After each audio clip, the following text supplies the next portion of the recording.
चीन और चीन से जुड़े आज की तारीख में जो भी देश हैं वो कहीं ना कहीं उसके जाल से निकलने की फिराक में हैं, क्योंकि चीन का लालच ऐसा होता है जिसे ना चाहते हुए भी सामने वाला देश फंस ही जाता है। ये तो आप जानते होंगे, जब दुनिया चीन के BRI यानी कि बेल्ट एंड रोड इनिशिएटिव के पीछे दीवानी घूम रही थी, तब भारत इकलौता ऐसा देश था जो चीन के इस पाखंड का जमकर विरोध कर रहा था। पर भारत की एक ना सुनी गई। दुनिया के देश एक एक करके इसमें घुसते रहे। जिसमें इटली की बात करें तो वो यूरोप का ऐसा पहला देश था जो चीनी BRI में आंख बंद करके घुस गया था और अपने बंदरगाहों तक को चीन के हवाले कर दिया था। लेकिन अब इटली को भारत की बातें सही लग रही हैं, जिसको लेकर इटली के रक्षा मंत्री ने रविवार को एक इंटरव्यू में कहा कि 4 साल पहले चीन के बेल्ट एंड रोड इनिशिएटिव में शामिल होना जल्दबाजी में लिया गया और तबाह कर देने वाला फैसला था, क्योंकि जिस मकसद के लिए इटली इस प्रोजेक्ट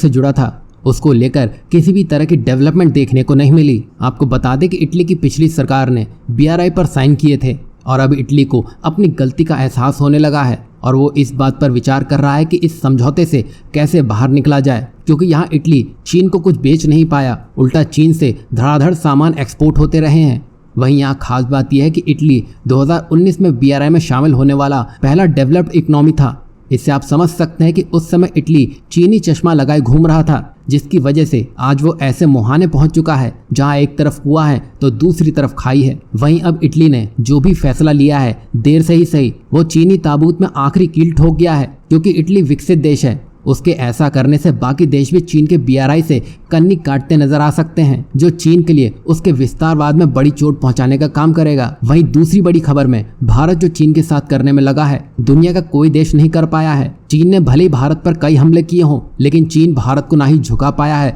और ना ही भारत को तोड़ पाया है। लेकिन भारत ने अब जो काम करना शुरू किया है उससे चीन टूट के 2 हिस्सों में होने वाला है। ये तो आप जानते हैं कि भारत ने मेक इन इंडिया और PLI की मदद से भारत को एक मैन्युफैक्चरिंग हब में बदल दिया है, जिसका तोड़ अब चीन के पास भी नहीं दिख रहा है। और यही वजह है कि चीन में मुख्य रूप से स्थापित कंपनी फॉक्सकॉन पिछले कुछ समय से भारत में जमकर निवेश कर रही है और अब ऐसा माना जा रहा है कि कंपनी जल्दी अपना सारा कारोबार चीन से समेटकर भारत लाने के बारे में सोच रही है। और इस बात को हाल ही में ताइवान के फैसले ने भी पुख्ता कर दिया है, जिसमें तमिलनाडु में नई इलेक्ट्रॉनिक कंपोनेंट मैन्युफैक्चरिंग फैक्ट्री लगाने के लिए फॉक्सकॉन की तरफ से 1600 करोड़ रुपए का निवेश का ऐलान कर दिया गया है। वहीं अभी जो खबर सामने निकल के आ रही है उसमें फॉक्सकॉन जल्दी भारत में 2 और कारखाने खोलने जा रहा है और फॉक्सकॉन टेक्नोलॉजी ग्रुप भारत में 2 फैक्ट्री के लिए कुल $500 मिलियन यानी कि 4100 करोड़ रुपए का निवेश करेगी। और फॉक्सकॉन के इस निवेश से और नई फैक्ट्री लगाने से लगभग 1 लाख नौकरियों के अवसर बनते हुए दिखाई देंगे। यहाँ आप देख सकते हैं, एक तरफ चीन को BRI के लिए